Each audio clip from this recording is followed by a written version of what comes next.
İmam İbn Qeyyim rahimehullah özünün yazdığı Vabilus Sayb kitabında şeyxinin, yəni İbn Teymiyənin belə bir sözünü nəql edir. Görün İbn Teymiyyə nə deyir? Buyurur ki, Əl-məhbus mən həbisə qalbuhu an rabbihi. Həqiqi məhbus olan insan, qəlbi Rəbbindən məhbus olan insandır.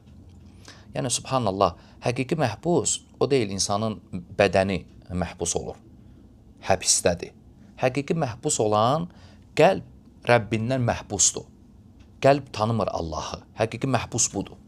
Vəl-məsur mən əsərahu havahu.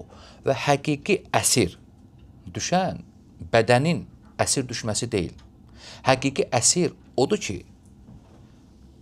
havası onu əsir edib. İnsan əsir düşüb havasına.